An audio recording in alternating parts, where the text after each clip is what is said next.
Hi, everyone. This is Hal Krosman with Screenwriting U, and today we're going to start day one of this 4-day challenge. Today is about building your plan to become a great writer. Now, we're going to go through a whole lot of things. We're going to be talking about different strategies that you can use, different ways that you can think. But the most important thing from the beginning is that you open your mind and you go, all right, let me see what else I can do. And there may be some things that I say in here that you absolutely are doing. That's great. Congratulations. Good for you. There also may be some things I say in here that you've never thought of. And there may be others that you have thought of, you've heard before, and you just didn't adopt them. Please just learn what you can, choose the ones that you think will move you forward, and put together your plan. So let's start this. What are we going to do in the next 4 days that's going to make you significantly more successful? And this is our plan here, day one. This is about how to creating your plan to become a great writer. Day two, you're going to be making your script professional. I think we have some pretty strong tips that will help you there.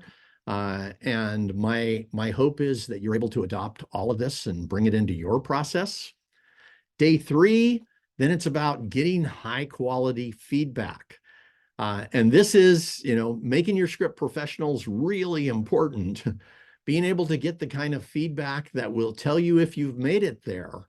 And if not, what to do can make a huge difference also. And finally, on day four, we're going to work with how you get an agent or manager and some exact steps that came from about 150 interviews that I did with agents and managers.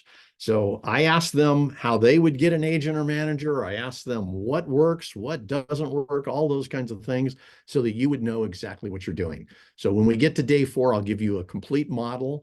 And you'll be able to step into one of their offices knowing exactly what's going on across the table. So let's do this. Who am I, by the way? Most of you probably already know me. You may have been in some of our other teleconferences or video conferences that we've done. I started out owning a corporate training firm. We worked with about 150 major corporations. We were designing expert models that took their people to higher levels. Then my wife and I had 3 little daughters, and I no longer wanted to be on airplanes twice or 3 times a week. So we looked for something new. It's been 20 years now. We've been at Screenwriting U and working with writers, which has been probably one of the best times of my life. And during that period of time, we did about 750 interviews with producers, with agents, with managers, with A-list screenwriters, all to find better strategies and a better understanding. By the way, let me tell you something else about this.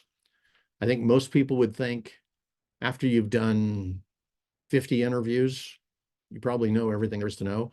I'm going to tell you my job was to learn something new from every single one of those interviews, and I did. There was only one interview I didn't learn something from, and that's because the guy really didn't want to tell us anything.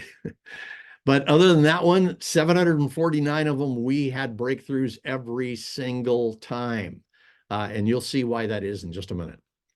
And then during this period of time, we've helped over 600 writers make their first deal.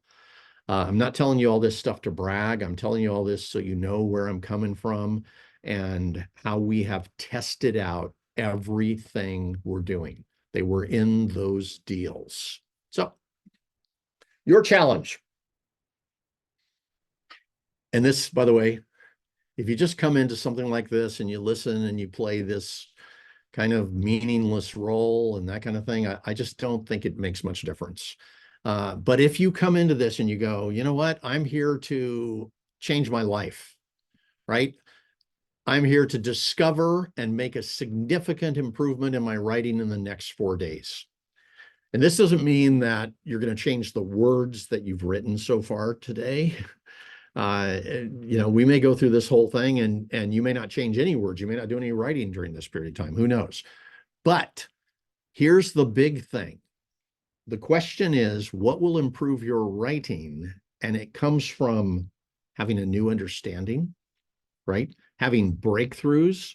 You could have the right breakthrough here and it could change everything. Really, truly. When I was interviewing all those A-list screenwriters, I'm looking for what they're doing.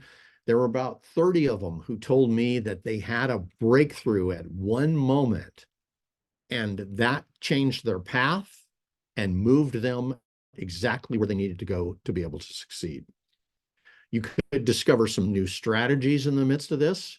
Anything you're not already doing should be at least up for consideration. You could make some new decisions, right? And that the decision may be to change what you're writing, change the direction, make projects more marketable. Maybe you're at the point where you're ready for an agent or a manager, and the decision might be to start using our process for that. That can change things for you too, or just being inspired and motivated and going back to work. Any of those. So be looking constantly.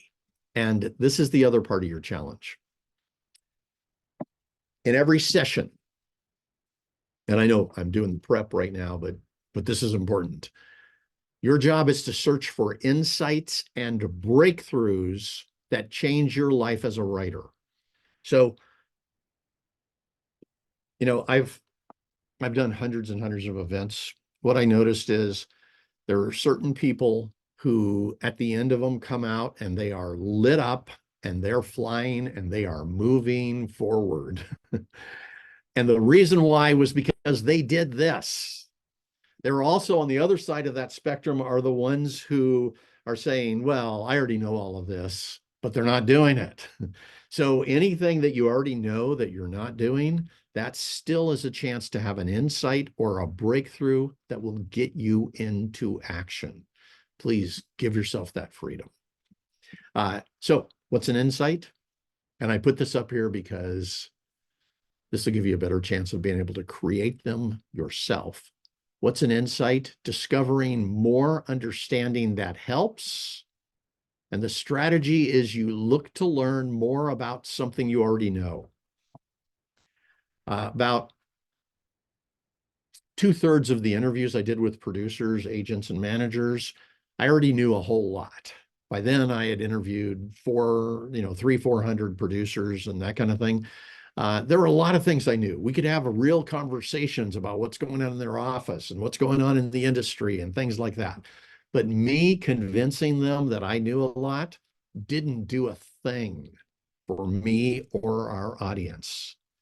What I did was I was constantly looking to understand something new that I didn't know. I was looking to go beyond what I knew. That's the first level. That's called an insight. Second level is a breakthrough.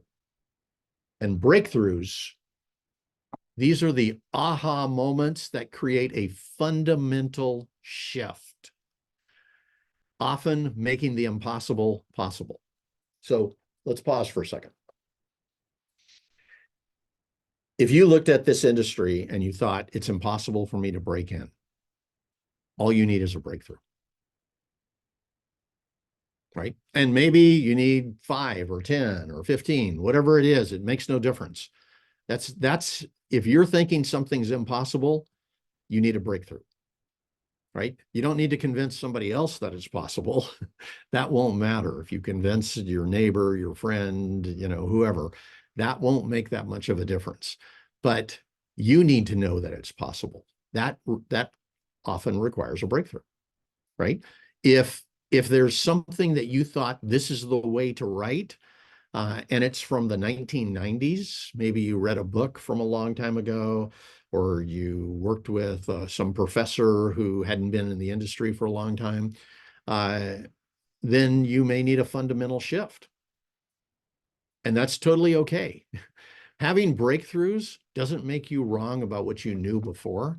In fact, in my opinion, this is my primary strategy for moving forward.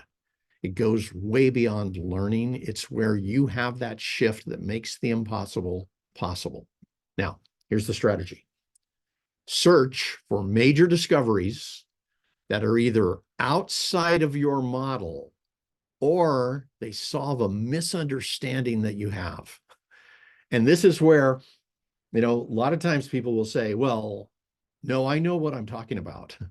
But they haven't had any success yet, or they haven't even had anything that resembles success. Here's what I know. In order to really, truly become a pro at anything, you have to operate both from the basics and the breakthroughs. And it's the breakthroughs, boom, boom, boom, that take you to a completely different level. So give yourself the freedom to do this. I'll be talking about this more as we go through, but basically what it comes down to is you are looking outside the box of what you already know. Your breakthrough is outside of what you know.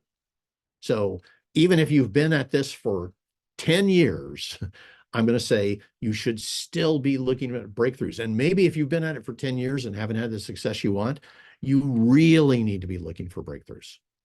Now, again, this is something you can do. I intentionally go out of my way to have a breakthrough as many times per week as I can.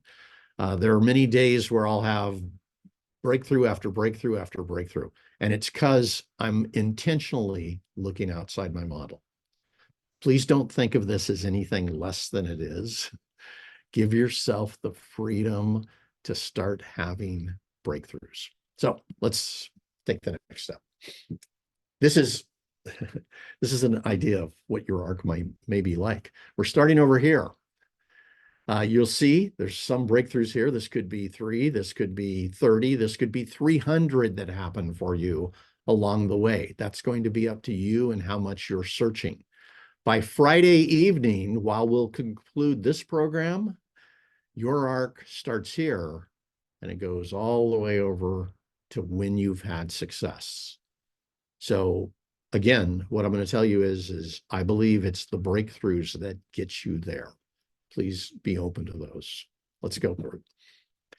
Discover your path for success. So to do this, we did a whole series of interviews. I already told you about that. I created an A-list model. I'm going to give you that tonight. And then we spent a lot of time looking at what does it take to become a great writer, which will be tonight we'll be creating a plan for that. Tomorrow we'll be working on that. And the next day we'll be working on that.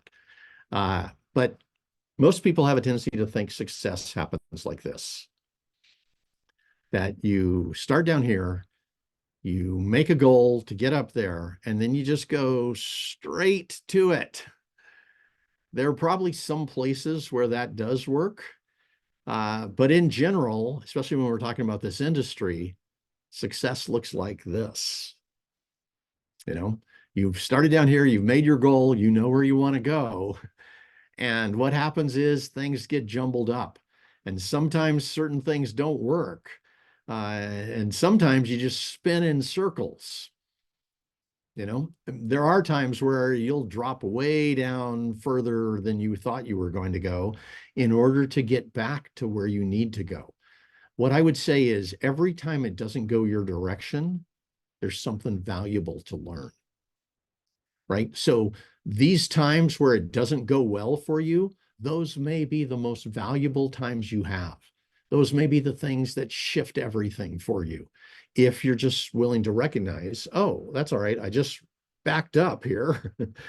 The thing I thought was going to happen didn't, so let me write the next project, or let me talk to the next producer, or let me take another step, or let me shift a strategy, right? Whatever it takes, as long as you just keep going, sooner or later, you're going to get where you choose to go. Now, I'm going to give you some examples from 4 different people who are like you. And when you look at them, by the way, please don't look for how they're not like you. Some of them don't look like you. Some of them are different ages than you are. Some of them are, live in different cities than you live in. They had a certain opportunity that you didn't have, all of that kind of thing. We're going to ignore all of that because that doesn't really help you get where you want to go. What we're looking for right now is I want you to see how these people are like you. And in the midst of seeing that, then I want you to go on their journey. And so here we go. Let me show you these two guys. I was doing an event at Universal, and the person who put it on had gotten all of these producers that were coming in and talking with us. We were on day 2 of the event, probably had 100 people in the audience that were all writers. And the big thing that they were coming to see that day was Charlize Theron's company was coming in and they were looking for projects. So it was like, okay, cool. I'm looking forward to this. I haven't talked to their company before. We're going to meet the producer, not Charlize. We're going to meet the producer on that situation. And 10 minutes beforehand, the guy who put the event on comes over to me and he says, Charlize Theron's company canceled. And I was like, all right. Okay, well, let's see. What should we do here? And he goes, oh, I already got it covered. He says, I just made a couple of phone calls. They're sending over, I don't know who they are, but this is what he said. They're sending over these 2 kids who are writers. And I was like, okay, what have they done? And he said, well, I don't know much about them, but I know that they were on the show Xena Warrior Princess. Now that show happened, I swear that happened a long, long time ago. But I had only seen like 1 episode of it. So about that time, these 2 guys arrive and they look just like this at that point. You know,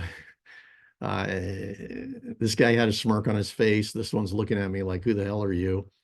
And we had like 1 minute to prepare. And I said, come on in, guys, have a seat. We'll get you some water and that kind of thing. They sat down and I opened it cold. I had no idea anything about them. I said, hey, nice of you to come by. I heard you guys worked on the show Xena Warrior Princess. And one of them nods and goes, yeah. I said, can you tell us how you got the gig? And I'm just making up things as we go. And he said, well, we were working on in the production company. Alex Kurtzman was down in Australia where the show was being shot. Roberto was in New York. And he said the lead character played by Lucy Lawless, that was her name, Lucy Lawless. She got in an argument with the writer, the head writer, and fired him in the middle of the day. She didn't like something the way it was written. He wanted to keep it that way. This guy got a hold of the script. He called up his partner and he said, hey, we have an opportunity here. So they then got on the phone together. They went back and forth all night long. They wrote and rewrote that episode. And the next morning, he handed it to the producer at the very beginning of the day. And he said, here's the script for today. The producer was like, oh, good. Didn't look at it, went straight to Lucy Lawless and gave her the script. And Lucy read it and said, whoever wrote this is incredible. I want them to be head writers. And that's when they found out that it was the 2 guys that they had not looked at their writing, had not considered anything they had done. And so they got that particular episode. And that was their only credit on Xena Warrior Princess. So we get to the end of that story and I said, okay, so then what happened? And Roberto goes, well, then we went to Alias. And I said, the TV series, Alias. And he goes, yeah. I said, I love that show. Said, so how many episodes did you guys do on Alias? And they both said 35. And I was like, oh my goodness. So you were head writers, showrunners? They said they were head writers in the show. 35 episodes. They went from 1 to 35. Okay. So I'm like, all right, cool. What else? And he goes, well, we just finished writing the script for Mission Impossible 3. So this tells you exactly when it was. Mission Impossible 3 had not come out yet. And I'm sitting there and I'm like, why didn't this other guy tell me they're on Mission Impossible 3? So I asked them what the biggest challenge of that was. And they said, the interview with Tom Cruise. So I had them tell us that whole story. Pretty amazing, right? From there, they went on to do 20 other major movies and TV shows. Now, why do I say these guys are just like you? Because they started with nobody willing to look at their stuff. They started with just barely in the door. And they ended up building something that became really successful. Let's go to the next one. You may know this lady, Shonda Rhimes. And if you don't know her, well, you will in a moment. But, and again, as I'm telling you this story, I want you to look and go, that's me, right? No matter who you are, no matter where you are, no matter what's going on. Shonda started, she lived in Chicago. She was an administrator and a counselor in a job she didn't like. So she spent a lot of time thinking about writing. She had written a couple of things, nothing happened with them. She ended up getting a job as an intern in Denzel Washington's company. While she's there, she started learning how the industry works, how a production company works, how scripts are considered, those kinds of things. But Denzel Washington never said during that period of time, hey, I want to read your script. I want to work with you. So she took another step. She heard about this documentary that was coming up and she got on as a research director. Now, by the way, it was a small documentary. It's one that you have probably never heard of. And I had never heard of it. I've never even seen it yet. But she was doing work inside the industry. And remember those little squiggly lines? Both of these were part of the squiggly lines because what she wanted to do was to write, and here she was doing research. So what happened next? During that period of time, she wrote a couple of scripts and she sold one to New Line. Now we're getting closer, right? This should be happening for this woman. But then New Line chose not to produce it, and nothing ever happened with that script. If we paused right here, most people would say she was not successful and that she really didn't have a chance and she needed to go back to Chicago and, get her job, her old job back. But Shonda Rhimes didn't say that. What she did was she went around and she got some paid writing assignments.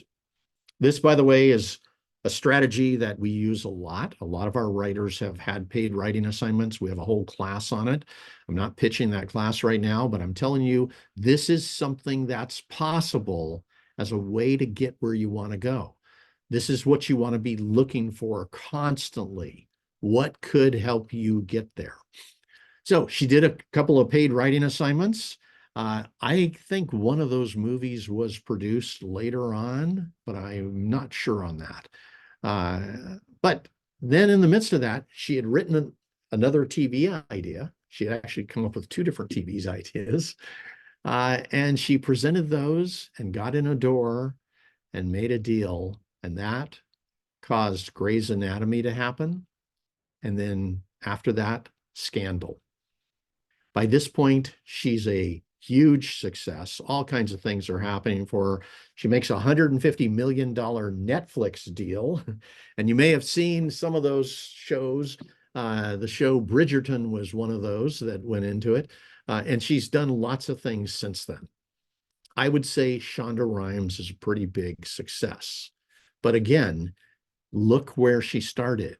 Look at the things, the steps that she went through to get there.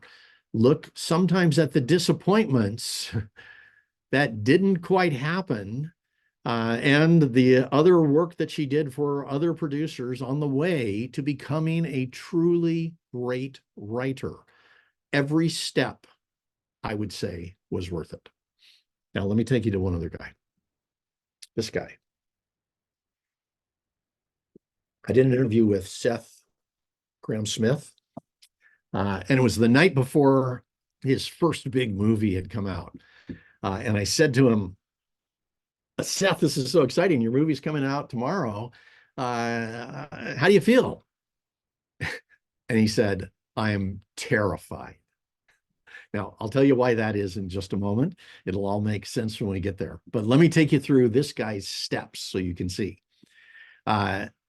May 2007, he does this 10-minute internet video called Clark and Michael that almost nobody saw. This was like a long time ago. It was back in the early stages of what was going on, probably, I think, early YouTube kind of thing. But in the midst of that, he started going, you know what? I think I can do this. I think this might be where I want to go. So he spent some time trying to pitch some things, didn't get what he wanted. So he wrote this book, How to Survive a Horror Movie, which is a tongue-in-cheek book where basically what he did was he went through and he listed all the terrible things that happen to people in horror movies, and then he gave strategies for how to survive them if they happen in your home. And it got him a little bit of attention. At that point, he pitched for about a year, different projects, and he told me that in 2009, he'd gotten to the point where he was completely broke. He had nothing happening. Nobody had said yes to his scripts. So he went to this small publisher, and they started talking about the possibility of doing mashup novels. Now, here was his first mashup novel, Pride and Prejudice and Zombies. When he wrote that, he said he wrote it, he turned it in, he was absolutely positive it wasn't going to have any success, but it got him enough money to be able to pay his bills. Then he did a second one called Abraham Lincoln Vampire Hunter, right? Things, at least he's making money now for his writing, but notice this is one of those squiggly lines that's off to the side. We're no longer in the movie business or anything like that. This is something where he's just trying to keep being a writer instead of going to work someplace else. So then something amazing happened. Pride and Prejudice and Zombies came out as a book. It was a big success. Everybody was blown away by the idea of adding zombies to it, and he'd actually done a really good job, and Lionsgate optioned the book. That still gave him barely enough money to live. But what it did was when Lionsgate optioned it, the news came out, it gave him the chance to now go around and pitch himself. And he got to this guy, Johnny Depp, and was hired to write Dark Shadows with Johnny Depp. Now, this is the movie I'm talking about. I talked with him the night before Dark Shadows came out in the theaters. It was actually a Wednesday night. Dark Shadows, the first little release of it was on Thursdays, but it came out that weekend on Friday. And his first line to me was, he's terrified. And he was, because the Dark Shadows fan base had already started trashing this. They knew Johnny Depp was doing it in a way that was kind of funny. They didn't want that. They liked the dark version of Dark Shadows. He said, we don't know how we're going to deal with this. We're hoping that they accept it, all this other kind of thing. And he wasn't smiling like that, by the way. And so... I tried to be as encouraging as I could, but at that point, I asked him about his whole path and the things he had gone through and what he was thinking and how he survived in this period of time. And by the way, what it was like working with Johnny Depp. What kind of creative strategies did they use between the two of them? It was a very interesting conversation. But let me tell you what happened next. That movie came out and it lost money. Now, again, people would say, and I'm talking about actually Pride and Prejudice and Zombies came out and lost money. People would say, "Oh wow, the thing he did, we just spent hundreds of millions of dollars on, and we got nothing. It didn't pay off." I don't know what the budget was, but he didn't take that as a loss. Things were still moving forward, and this is something to know. Even when something happens in the present, the industry is 2 to 3 years ahead of that. So he was already working on his next projects at that point. And the next one was the Lego Batman movie. Now, some people may say, Lego Batman? But listen, first, it was a huge movie. First time I heard of it, I thought, what? But one of my daughters came to me and said, I want to see this movie. You need to come with me. So I'm like, all right, okay, fine, I'll go with you.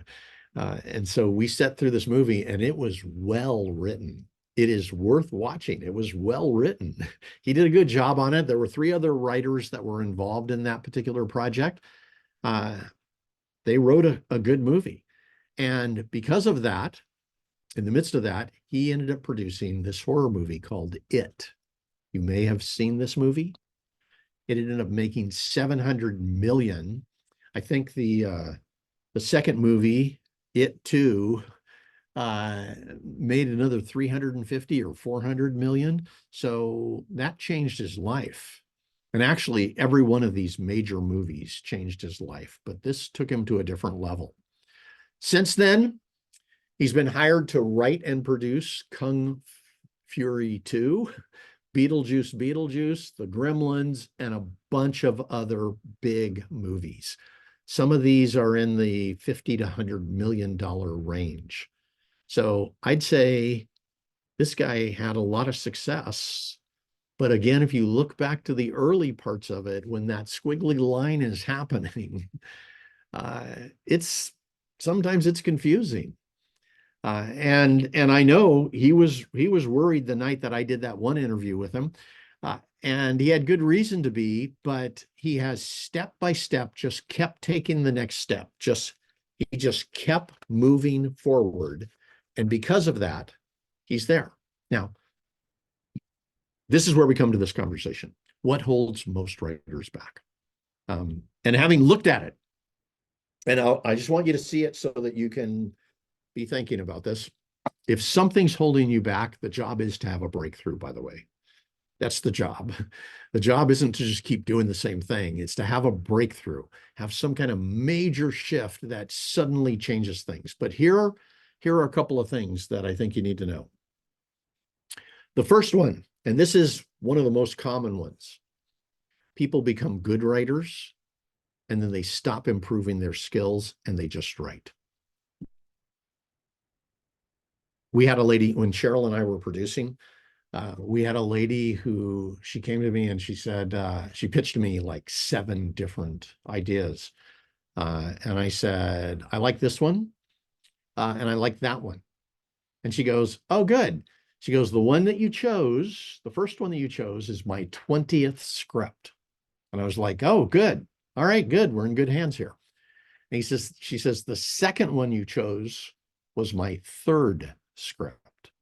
And I'm like, okay, all right. As long as you think they're well written, I'll take a look at them. Here's what I found out. When we looked at her 20th script, it was like average. She had a good concept, but it needed a rewrite. I went back and looked at her 3rd script, the other one, and it was at the same level. So she had spent her first 3 scripts learning how to write, and then she just stayed the same from that point on and just wrote script after script after script without improving. I went back to her and said, you know what, you need to take this to another level.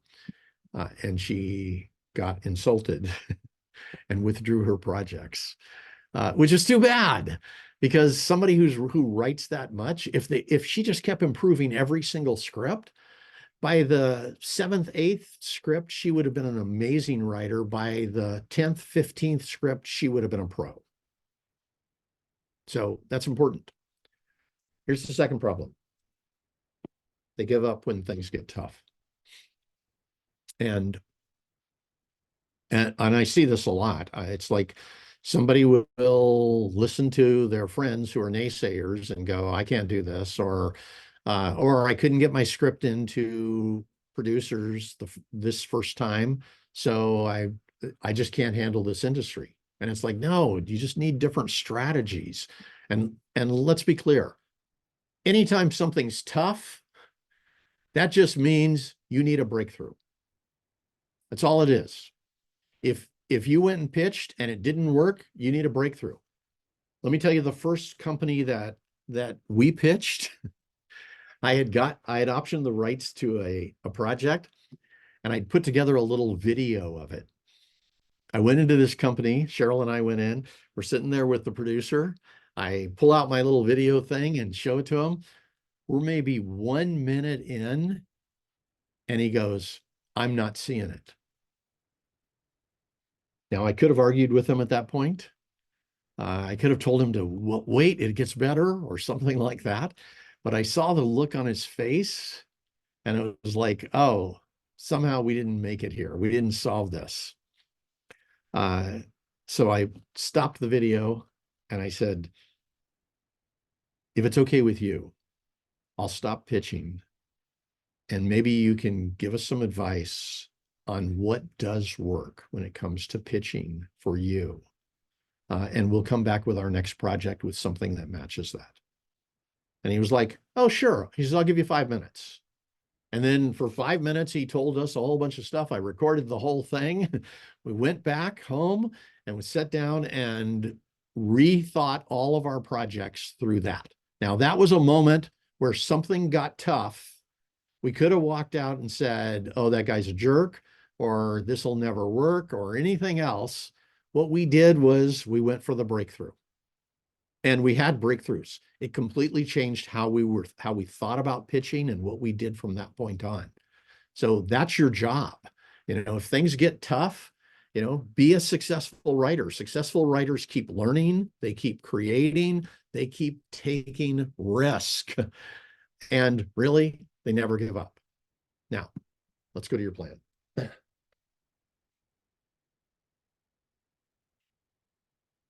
So we're going to present 3 things here that'll help you tonight. And I hope what we've already talked about helps, but here's the first one. I'm going to give you a model of what an A-list screenwriter is like. And your job is to look at it and just ask, which things am I already doing? Which things do I need to improve? Which things am I not doing at the present moment? And it's pretty simple and pretty clear. It came from a lot of interviews that I did. Then I'm going to talk with you about how to become a breakthrough machine. We've already been talking about this, but this is the primary thing that I see that's missing for most writers. They learned how to write, and then they just kept doing the same thing. If what you're doing, if you're not winning contests and getting optioned and that kind of thing, you need breakthroughs. That's it. And so I want you to have the ability to do this. Third thing, we're going to ask this question: what is your advantage coming in? What is your advantage? Which I think is also a very important question. So let's start here. A-list. I interviewed 130 of these guys, and it was men and women both. But all I was looking for when I interviewed them, I wasn't looking for a break. I wasn't looking for them to get me in a door. I wasn't looking to prove I already know things. All I was looking for was what gets somebody there. And so here's the first thing. You've got a clear vision. You know what you're going for, and an adjustable plan. And then it's about nonstop forward movement. Now, let me pause on this. Sometimes people don't have a clear vision. They're not sure. And it's like, it's okay. You can change that vision, by the way. You could start saying, hey, I want to be a feature writer, and ended up finding that you're really great at TV and change to that. But whatever that vision is, once you figure it out, then you want to make sure that it's something strong. It's something that's present in your life every moment. On the plan, don't get stuck thinking one plan is it. I had a friend who came to town. He told me his vision in the very beginning. He's going to be an A-list writer. And then he told me his plan. And when he told me his plan, I was like, well, yeah, I hope that works for you. uh, and then 3, 4, 5 times during the next 10 years, we met, and he would tell me his vision again. And then he would tell me the same plan, even though it hadn't worked yet. He thought if he just kept doing the same thing, sooner or later, he was going to get there.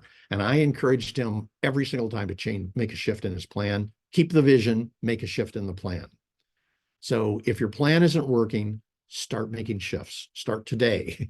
If what you've been doing hasn't yet got you where you want to go, start looking for what plan might get you there.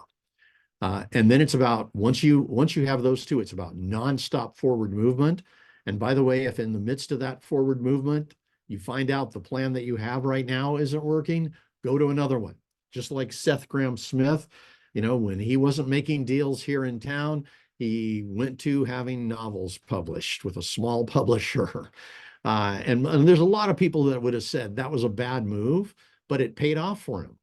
By the way, I asked him, I said, if that wouldn't have worked, what would you have done? And he said, well, I didn't think that was going to work. He said, I thought that was a payday that just kept me writing. So he said, yeah, I would have changed the plan. I would have tried 10 different plans if that was necessary. Okay. Then number 2, never give up. And this isn't small. This is the primary thing that I see happening with people. They get to something tough and they just go, all right, I tried. It didn't work. Don't ever give up. Never, ever. Never. It could happen for you at any time. The industry's changing. Maybe you're the one that's in the beginning of the next stage. And we're going to present some things that I think will help you in the next couple of days to adjust to changes that are going on in the industry, but just never give up. And I'll tell you a story right now. Let me just see just a second here. No, I'll give that to you later. Okay. Success could be one script away, could be one contact away, could be one brainstorm session away, or it could be 100. You don't know. So, it's like you wouldn't believe how many times I've heard these stories where the way you hear the story is like this. The writer says, I was doing a lot of writing, and I'm thinking of a guy named Alan Loeb, who was an A-list writer when I interviewed him. He's been a producer since then. He wrote Wall Street, Money Never Sleeps, and a whole bunch of other movies. But he said, here's the way he told his story. He said, I came to town because a friend of mine wanted to write. And he said, I was doing a lot of writing. And then one day I got a manager or an agent who got me into Paramount or whatever production or studio it was. I can't remember. That's the way he tells the story, right? But what I didn't know was how many of these he had gone through and how many contacts he had gone through, how many steps. There were a lot of things that went on in the midst of that. So every time you hear one of those stories where it sounds like I was writing and then suddenly I got discovered. I'll tell you, every one of those stories has 30 times that somebody could have given up. So just don't buy into it. I've asked them over and over. I've sat there with A-list writers and I said, wow, I heard you were an overnight success. The news clipping said, new writer gets $1 million deal. I said, were you a new writer? And the guy said, well, I mean, I was a new writer to the studio. I said, oh, really? Had you made any deals before that? And he goes, yeah, I had two small low budget indies. And I'm like, okay, so it was just the way they wrote it. Don't buy into that stuff. It's not a 0 to 100 thing. It's a series of steps. Let me say one other thing. See this right here, this number, 100 of these? This could happen in 2 weeks. If you're making phone calls to 100 different production companies pitching your project, and you're getting better and better and better at it, and at the end of 2 weeks or 3 weeks or however long it takes you to get a hold of 100 producers, you make a deal, right? It's like most people would have given up when number 3 didn't happen, or number 5 or 10 or 15.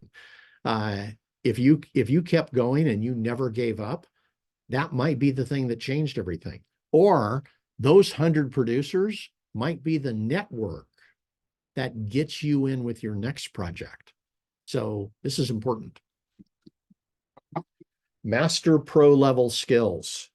This is one of the big differences between A-list screenwriters and average screenwriters is pro level skills.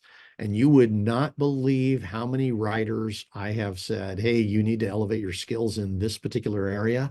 And they'll say, I already know that. I already know about that. I'm already good there. And it's like the only reason I pointed to that area was because I knew that's the thing that's keeping them from succeeding. And it's the one thing they didn't want to learn.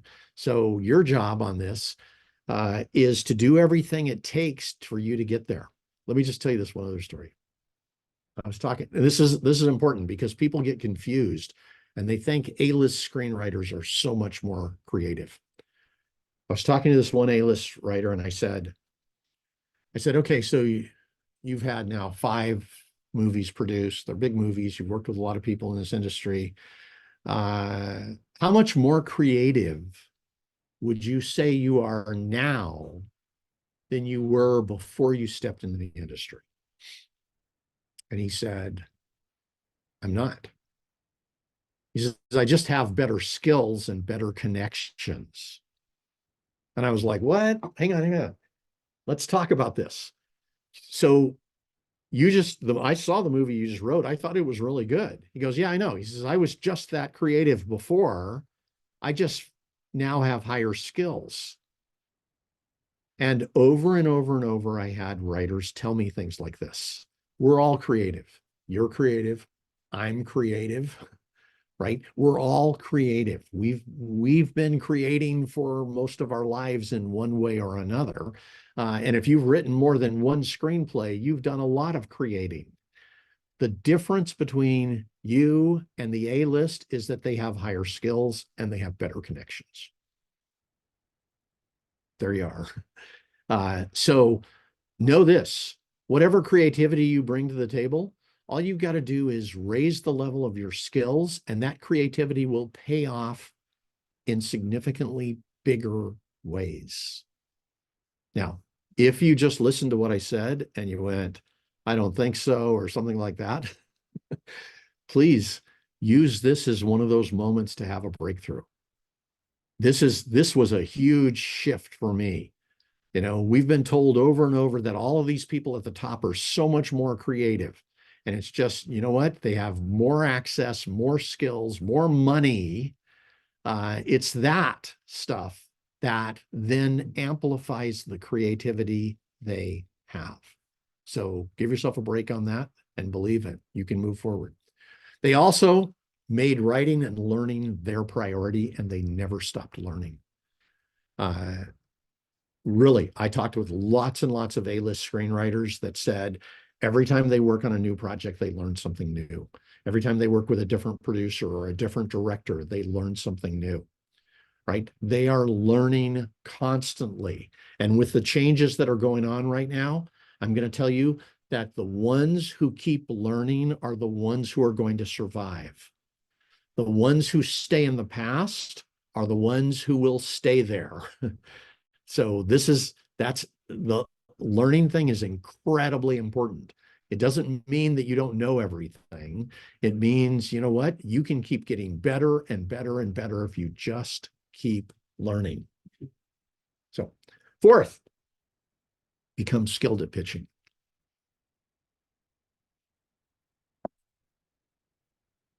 I've had really, truly,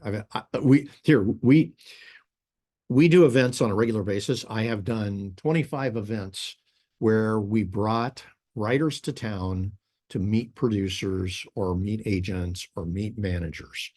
And in those events, I get a chance to watch how those writers are pitching, how they're presenting themselves. And then I get a chance to talk with the producers and the managers afterwards about, did the pitches work? And in the early stages, those pitches weren't working. People were coming in and they were telling big, long stories instead of saying to the producer what the producer needed to hear to request the script. By the time we were about halfway through, we had our model down. And I had managers coming out and going, wow, your group is amazing. You guys know what you're doing. And I'll tell you, pitching is not about you performing. It's not about you being, an actor. It's not about you wearing a costume or bringing in a video or all those kinds of things. It's about you being able to present something precisely that delivers exactly what the producer, the agent, or manager needs to hear. This is absolutely possible for you. We have people who can barely say a sentence in front of somebody who are actually good at pitching because they know what to say and what not to say. So if you think this is not possible for you, or you think you're not good at this, that means you're looking at the wrong model. You're a writer. And what we do is this: we write great pitches that are easy to say, to present. Great pitches that get exactly to what producers, agents, managers need. That's the thing. That's what gets you there. I have had people make deals, or let's say script requests. I've had people get script requests where they were coming in thinking they were going to do a 5-minute long pitch. And instead they said 2 sentences and they got the script request. Those 2 sentences was 100 times better than their 5-minute long story. Just a thought. This is another place where, if you don't yet agree with me on this, maybe this is a place to have a breakthrough. So 5, our A-list writers decided to write marketable projects.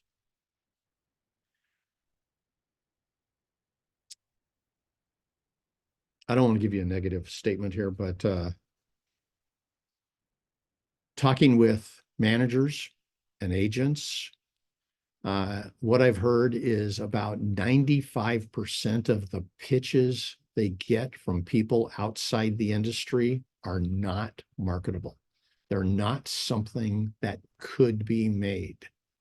And it's really 2 things. It's somebody is pitching one of their early scripts or their early ideas that could do well in a contest, by the way, and get you some attention.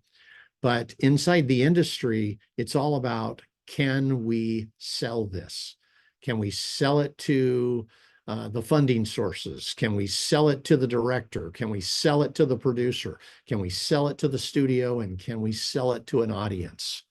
So if you're writing stuff that's not easy to pitch as a project that could be marketable, that's not unique, and something that the moment that you say it, it lights people up, then that just means it's not your writing that's the problem.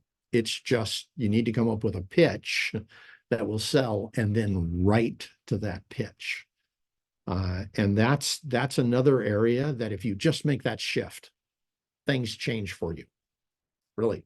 One of the top writers that I interviewed, and I'm trying to think of his name right now, he had written scripts for 10 years and had not yet had a single deal.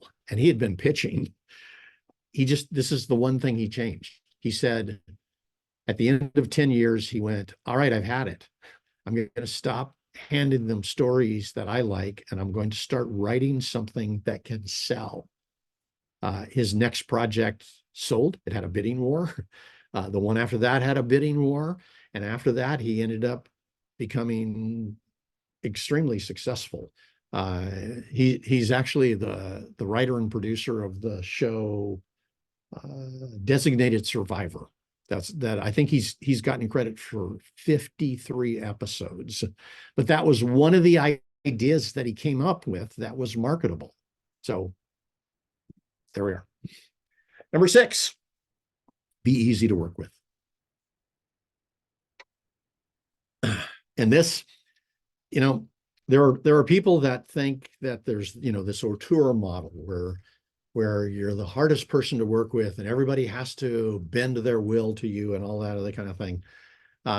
If you want to make it in this industry, you want to be easy to work with, and you want to find people that are easy for you to work with, right? And it plays on both sides. If you've got a producer that's a major problem and makes you feel terrible, chances are you're not going to be as creative, and it's going to be difficult, right? So producers are also looking for writers who are easy to work with. And easy to work with doesn't mean you give in. It means you think outside the box. It means you're willing to take notes. It means you're willing to listen. And this makes a difference. I was interviewing Terry Rossio, and you guys may know him from Pirates of the Caribbean and Shrek and a whole bunch of other projects, right? He writes movies that are $100 million. And I said, so Terry, how are you with taking notes when you're working with studios and producers and those kinds of things? And he says, I love it. I was like, really? I said, what if they give you stuff that you totally disagree with? Do you still love it? And he said, yes. He goes, I look at it differently. And I said, all right, okay, I'm always up for that. Tell me, how do you look at it? He goes, I look at it like an advanced brainstorm session. He says, if I go into a room and we've got people from the studio there, and we've got people from the production company, and maybe the actor is there or whatever, I want to hear all their ideas. They're helping me make this script even better than the best I thought it could be. And I was like, wow. And then he said it. He said, I do everything I can to be easy to work with. And that's what I want from other people. So keep that in mind. Again, hopefully that'll be another breakthrough for some people. And then build a network over time. I talked with a lot of these A-list writers about how they built their networks, how they got where they were. I'll give you some ideas on that in just a moment. But the first thing I want you to notice is these words right here, over time. A lot of times I'll tell people here, you need to build a network. You need to start interacting with producers and that kind of thing. And they'll go, I don't have any. And it's like, all right, then that means it's just time to start taking those actions. That's all. And this is something you can do. Now, you don't have to do this today. You might write 3 more scripts before you start building a network. It's up to you. But I'll give you some ways you can do this. But this is an overtime thing. This is something where you bring in a couple of people into your network today, and then a week later you bring in somebody else, and then a month later you bring in some other folks. And if you just keep consistently doing it, sooner or later you're going to have a great network. Now, let me tell you what I mean, and then I'll tell you these strategies. We have a writer in South Africa who has over 1,000 producers in his network. And he's made deals here in Los Angeles. He ended up getting an agent here in Los Angeles from South Africa. It's incredible to watch, but all he did was he just used some simple strategies and he did them over time. Now, and this is not going to sound like much time, but in about 3 years, he went from 0 producers to 1,000 because he was just consistent. He just kept doing it. So first, know this, your network is going to be based on your skills and your success. A lot of times people will say, but I want to get to Steven Spielberg or Jerry Bruckheimer, or, I want to get to the head of the studio or something like that. If you have the success level to do that, super. right? But that means you've had major movies made. So you're going to build your skills, you're going to build your success one step at a time. You do it over time. And as you do that, as you keep building these two, over time, you will be able to build a network. Your job is to move up one level at a time. And let me give you a way to think about that, because that's important. One level at a time. Now, first, by the way, if you're like an incredible networker, if you're coming in with $30 million of funding, you can go way up at the top. But if you haven't networked before, if this is one of the things that's holding you back, I want you to adopt this model. So here's what this means. It means you might look at it like this. I'm going to start with low budget projects. I'm going to go after low budget producers who answer their own phones, who read their own email, and who are looking for writers that they can afford. Then I'll move, once I've done a couple of those projects, I'll move up to mid-budget. And once I've done some of that, I'll move up to high budget. That's one level at a time. Let me give you another version of one level at a time. Small producers to managers to big producers, right? Starting with the small producers. Sometimes I'll have people actually say, no, I don't want to work with anybody small. I only want to work with people who are at the top. And it's like, well, I don't know how to help you there. If you figure that out, let me know. You know, I've interacted with people at the very top. I've interviewed studio heads, all of those kinds of things. But when it came to getting in projects, what we did, by the way, on our side, we were used to pitching corporations, and we were used to talking to the people at the very top. So we stepped right up to big producers, but we knew how to pitch them. We knew how to interact with them. Every time we made a mistake, we learned from it. And it took us about 3 projects to get to the point where we had a reputation with them of only bringing in highly marketable projects. Now, if I was doing it without that skill level, I'd start here, and just move up. Let me give you another one. You could start with writers, right? You can network with writers right now. You can network, like you're going to be interacting in the Facebook group. You can network there. And then from there, move up to assistants. Assistants, there's a lot of people who think things just because of the word, but my experience has been that assistants are much easier to get a hold of than producers. They will at least listen to a couple of sentences to make sure that what you're doing makes sense to them. And the good news is they're often in the same room as the producer, or they're right outside the door. Many times the assistant is the one person the producer listens to because the assistant knows the producer's taste. They know what's important to them. And if they recommended your script, the producer knows they just put their tail on the line for you, right? So the producer very likely is going to listen to that. So this is another easy way to start to build a network. Let me give you one more. Go on LinkedIn, start connecting with producers there. Move from that to phone calls. Now that you've connected with them, now that they've connected with you, make an appointment, call them up, ask if you can pitch something. If they say yes, do it. If they say no, then just ask what would be their etiquette, what would be the thing that would be okay with them in the future if you have a project that you think fits for them, right? A lot of times they'll give you an answer that will make it easier for you on the next call, and then move from there to meeting in person. And we had a writer in Austin, Texas. She did this. She interacted on LinkedIn, then she went to phone calls.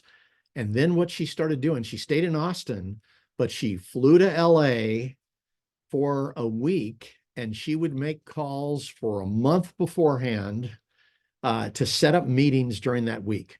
So when she came to town, she had an entire week's worth of meetings set up. She did that 3 times a year. And by the end of the first year, she already had a movie made. By the end of the second year, she was able to get in almost any of those doors that she wanted. So she built a network step by step, and it made a huge difference. She ended up, I think last time I heard, she'd had 3 movies made.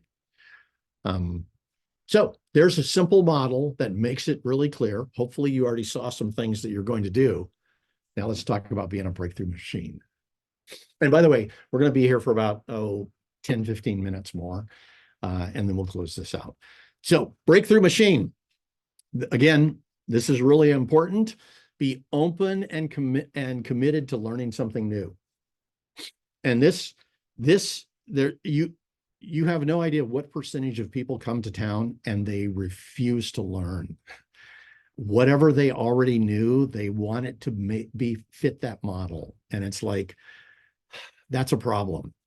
Every day I'm still learning new things. I've interacted with tons of people. I've helped 600 people put their first deal together, and I'm still learning every day. Almost every producer I talked with said this is a key strategy for success. I ask about 20 of them. What happens if you're sitting there with somebody and you present something new and they can't learn it or they refuse to? And their answer was, I'm done with them. Because that right there means they're not going to be flexible enough to get all the way through making this movie. So this is incredibly important. So remember, what we're looking for is breakthroughs. So your job is to constantly search for the breakthroughs. Those are the aha moments that change everything, right? Search for them.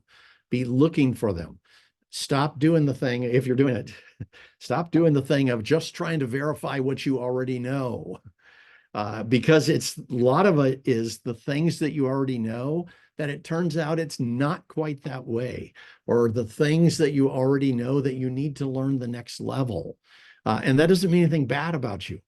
We don't need the grade school model of if you don't know the answer, you're going to be humiliated or any of that kind of thing. Being in this industry is about having breakthroughs and getting better and better and better at what you do. So right now you're searching for breakthroughs. I'm going to ask you to post at least one breakthrough on the Facebook page, and we will have it open for you by the time we get done with this.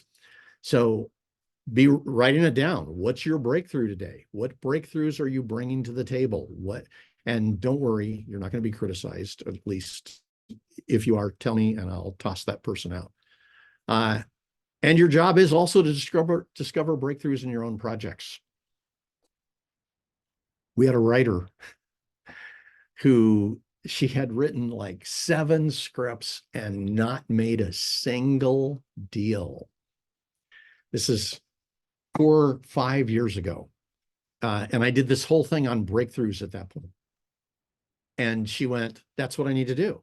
Now, I was talking about breakthroughs in your career, but what she did was she started looking at her projects that way, the projects that she was writing.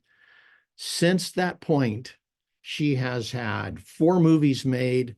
She's interacting at the studio level right now on potential projects that are happening. And when I interviewed her after her 3rd movie, I said, what's the thing that changed everything? And she said, this.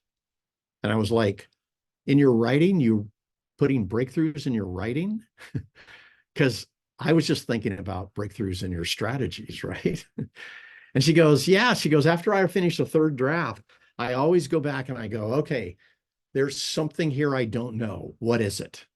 There's something deeper here that I'm not seeing. My characters are hiding something from me. My plot is hiding something from me. What is it?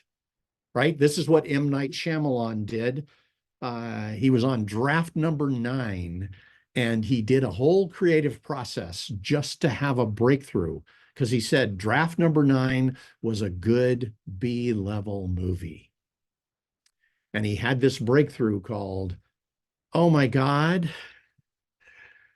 the lead character the psychiatrist who is helping this kid who sees dead people, the lead character is actually one of those dead people. And that one breakthrough gave him a career where he's made, or his movies have made over $3 billion. That came from a breakthrough in their projects. So again, if you're looking at this and going, well, so what? I can learn things or something like that. I'm telling you, this is probably one of the most important things I'm going to present to you. And if you haven't had a breakthrough yet, then maybe this is the breakthrough you need to have. And sorry if I keep saying that over and over. I just want to give you that chance to be thinking that way. I talked with another writer who said every draft after their second draft is all they're looking for is breakthroughs. And what they ultimately want to present when they get to a producer is a script that almost every scene surprises that producer in some way because it came from the breakthroughs. This is an advanced master level strategy. Please, please, please adopt it. Now, oh, by the way, anytime life stops you, anytime you come to one of those moments where you think, I can't go on, it's not going to work, I'm never going to make it, any of those kinds of things, your solution is to have a breakthrough. That means you hit one of those moments where you think something's not possible. The job is to search until you find that breakthrough, and suddenly you make that impossible situation possible. You can do that. Okay. And this is just a rehash. I just wanted you to remember this. A breakthrough is an aha moment that creates a fundamental shift. It makes the impossible possible. And the strategy is you keep searching for major discoveries that are outside your model. You know, this is incredibly important. If you're just looking inside your model, then maybe you'll have an insight, but that's not the same as a breakthrough that changes your life. Okay. What's your advantage? I hear this all the time. People will say, well, that person lives in Los Angeles. No wonder they succeeded. Or that person is, you know, blah, blah, blah actor's daughter, or that kind of thing. So when I was interviewing A-list screenwriters, the first time I asked the question, this guy says, I said, what would you say gave you an advantage coming in this door? And he says, well, my parents were in the industry. His mother was an actress. His dad was a producer. He says, so I grew up in the industry. He says, I knew people who were making big movies, all that kind of thing. That was his advantage. The next writer I asked, he said this, I never gave up. This was Alan Loeb. We're in front of an audience of 200 people at the LA Film School. And I've got Alan Loeb there. And I said, oh, you never gave up? That was your advantage? And he goes, yeah. He says, I never give up. And I was like, all right. I said, how many scripts did you write before you made your first deal?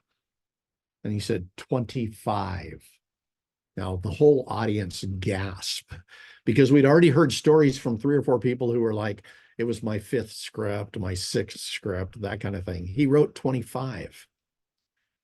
This guy never gave up. I said, what if you didn't sell your 25th script? He said, then I would write 25 more. He goes, I don't care. I never give up. Now, by the way, he had a bunch of other strategies too. It was pretty amazing to listen to. Oh, this was his big thing. So anyway, let's go to this next one. This person said, I said, you know, what was your big advantage coming into the industry? And he said, I wrote more than anyone I know. And I was like, okay, what do you mean? And he says, well, you know, he says, I would get an idea for a character, and so I'd write the whole screenplay. And he said, then, you know, 3 days later, I'd look at it and go, all right, wow, I have another idea. I'd rewrite the whole thing in 2 days. And I was like, so how many drafts did you do on things? And he mentioned a particular movie that you've seen. And he said, I did like 30 some odd drafts on that. The guy I'm talking about, this was Sylvester Stallone. I wrote more than anyone I know. And he said he would sit down and do writing sessions that were 8, 9 hours long. He said anytime he was acting in a small production and he got an idea, he'd write it down right then and then go home that night and write for half of the night. I wrote more than anyone I know. This is his advantage. Now, and if, by the way, if you think about it, if you look back on who he was at the moment that he made that Rocky deal, everybody acts like it came from nowhere. But he had already written multiple versions of it. He had already written multiple other projects that nobody knows about. He was writing constantly. And this one, I asked this one guy, I said, what was your advantage coming in? And he said, my wife. And everybody laughed. And then he said, she always told me the truth. Now, let's pause for a second. I asked him like 10 different things. You know, he said there were certain projects that she told him not to do. And early on, he didn't listen, which is typical male, right? My wife has told me 5 or 6 times, I told you that 7 years ago. And it's like, well, sorry it took this long. You know, I guess I had to go through the hard way. But by the way, I listen to her all the time. She's incredible. She provides all kinds of good ideas. But this guy had the same thing. His wife told him the truth. He learned it the hard way. After the 3rd script, he said, okay, wait a minute. She seems to know what she's talking about. He said, from that point on, I listened to her. She is his primary feedback source. He listens to her more than he does to producers. It makes a difference having somebody who is great at giving you feedback. So now, last thing I want to talk about here before I give you a quick assignment is building belief in yourself. And this is, in order for you to succeed, you've got to believe in yourself. And you've got to believe in yourself until others start believing in you. And then, by the way, after others start believing in you, then you've still got to believe in yourself. And you've got to believe in yourself when other people say it's not possible, when they say it doesn't work. So the first thing that this takes is just you seeing success as possible for you. And let me tell you this really quick story. I'm sorry, I can't remember this guy's name. I read his book. But there's a guy who is like in his late 60s who has finished a whole bunch of triathlons. And someone asked him,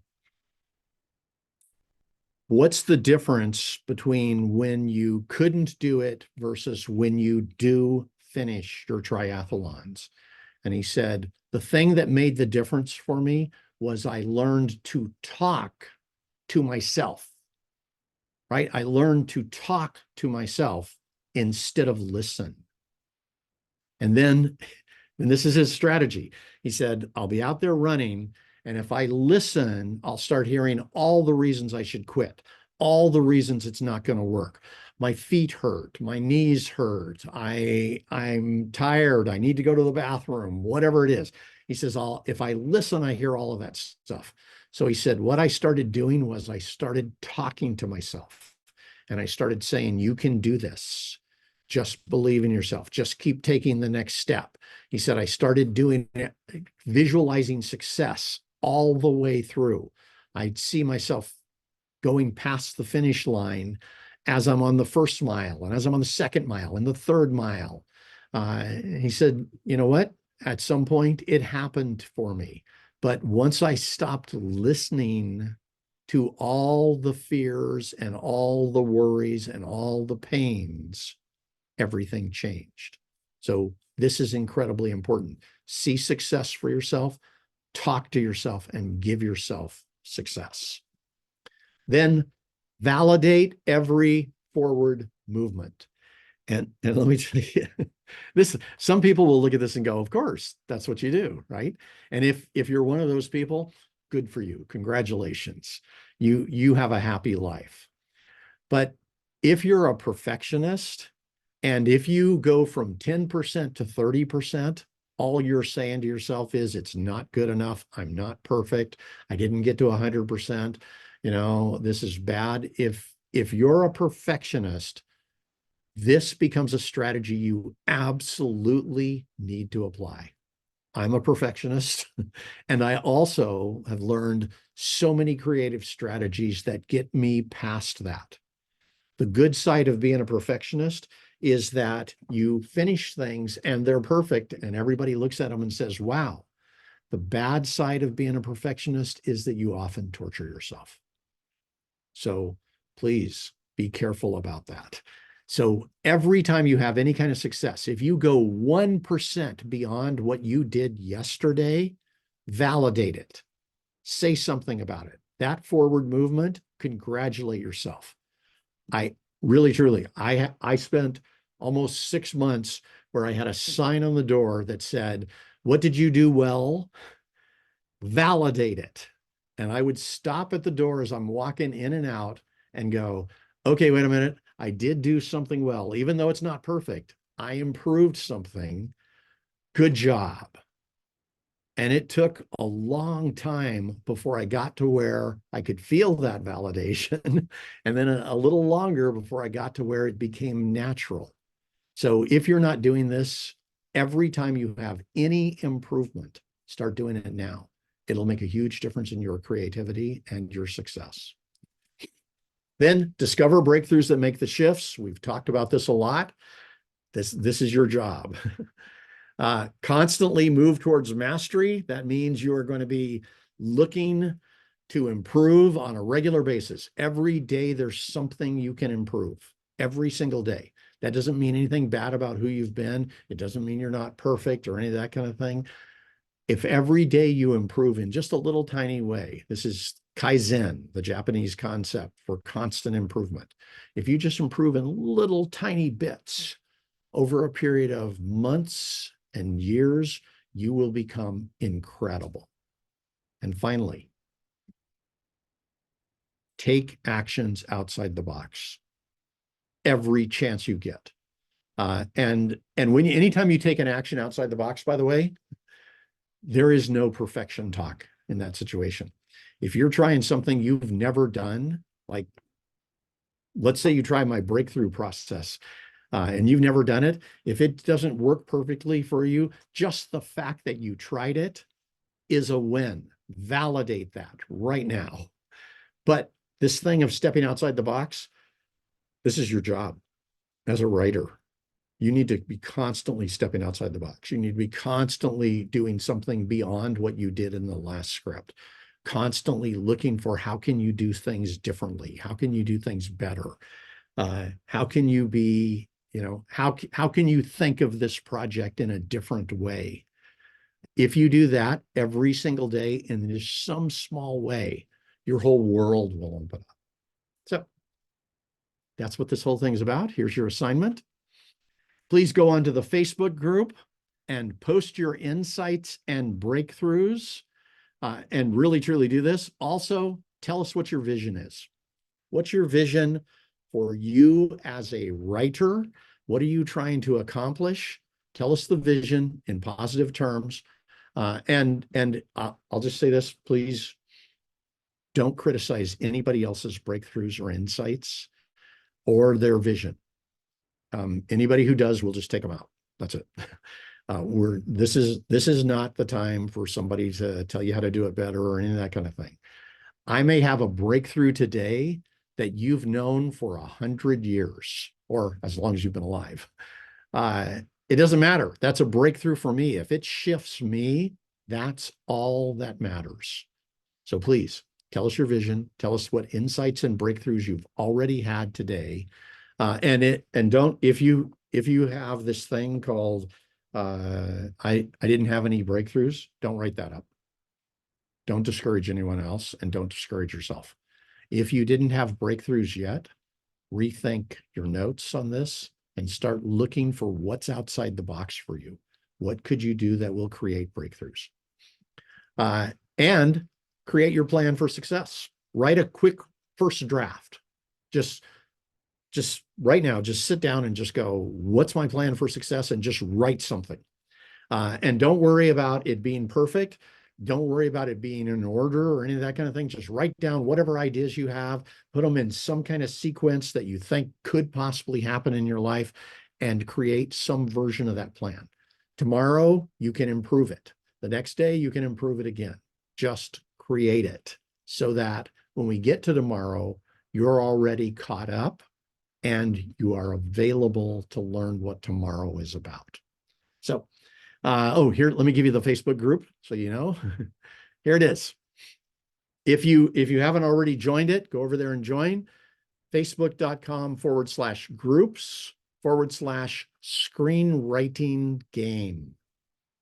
I will leave that up on the screen for you so that you have it. Just write it down right now. This is what we're doing. Today was just about you getting a good idea of how to create that plan and how to start having breakthroughs. Do those two things and your life moves forward. So I can't wait to talk with you tomorrow. We're going to be looking at what it takes to make your script totally professional. I'll give you a whole bunch of strategies at that point that will be very specific, and then we'll move forward from there. So I'm glad you guys were with us. Have fun doing this. Talk with you tomorrow evening. Bye-bye, everyone.